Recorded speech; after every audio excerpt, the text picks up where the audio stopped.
Hey folks, welcome to the Safety Solutions Academy. I'm out here at the range today in the Tampa area of Florida, and I've got with me a new Remington R51.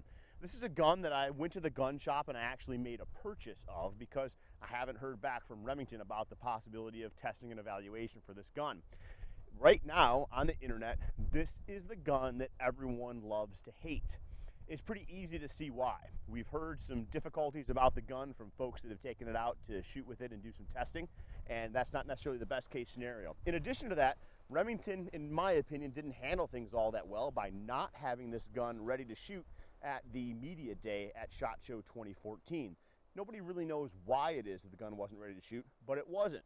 What had happened before then was a small group of writers had the opportunity to shoot pre-production guns, and they had just absolutely fabulous reviews of that gun. Well, then the gun hit gun store shelves and things didn't go so well. The real question is the hype of the Remington R51, what some people say is one of the uglier guns out on the market, is it such a shootable gun that these things can be worked past?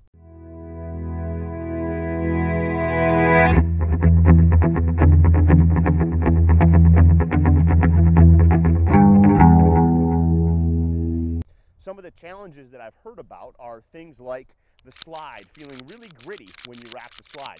There's no doubt about it, this gun feels pretty gritty.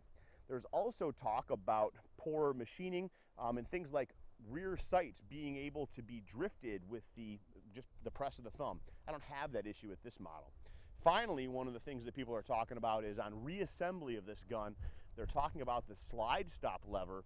If it's not inserted properly, well, that will actually cause the gun to malfunction. I haven't fired the gun yet. I've spent a lot of time with it, assembling, disassembling, taking a look at it. The intention is to put on the eyes and ears, head out to the range, and shoot it right now. All right, folks, we're on the live fire range with the Remington R51. These are the first shots fired through this brand new handgun.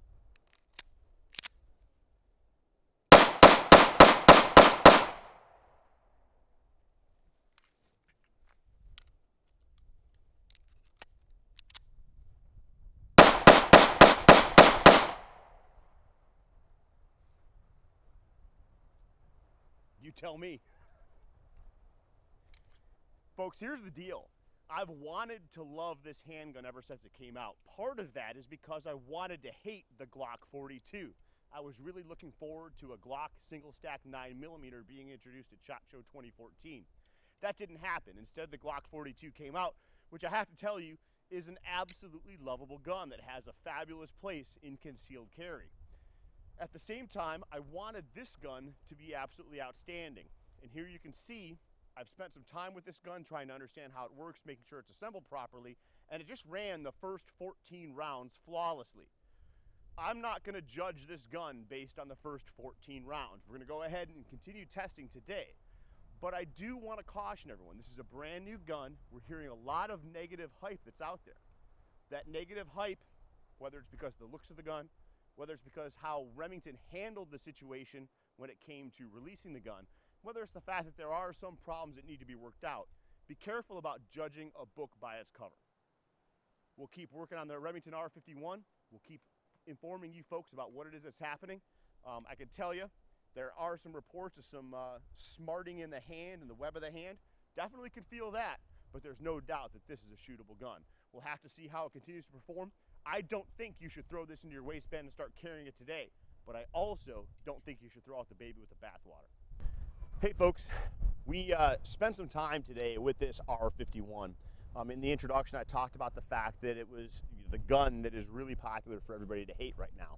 I certainly am not in love with the R51 the way that I want to be, but after shooting it, I can't say that I hate it either. I also had a chance to shoot a Smith & Wesson Shield in 9mm and an XDS 4.0, and I think that both of those guns are superior when it comes to actually shooting the gun than the Remington R51. We did have some of the difficulties that are being reported with this gun. Most often, the occurrence was the gun would not go fully into battery when chambering the round. That seemed to be exclusively the first round off the top of the magazine, which of course is interesting in and of itself. We also had some difficulties with the brass. I've got a bunch of brass in my pocket. We'll take some pictures when we get back today, and one of the things that's very interesting is the amount of primer flow that we see on each and every one of the rounds. We shot a bunch of different ammunition, standard pressure, plus P, even plus P plus defensive rounds, and on every single round we fired, we had a significant amount of primer flow, which concerns me about the pressures that this gun is acting on the cartridge itself, maybe is a way to say it. I'm a little bit worried about that. We'll have to take a look at that.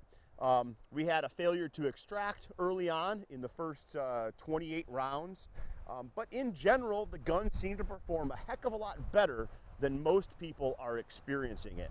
Again, I certainly can't endorse the R51 right now as a carry gun. I think there are some issues that need to be worked out, but I do think that it's a gun to watch. It's a fast shooter. The trigger works as well as it needs to work for a defensive firearm, and I think you should keep your eye on the R51 over the next couple of years and see where it is that this gun ends up.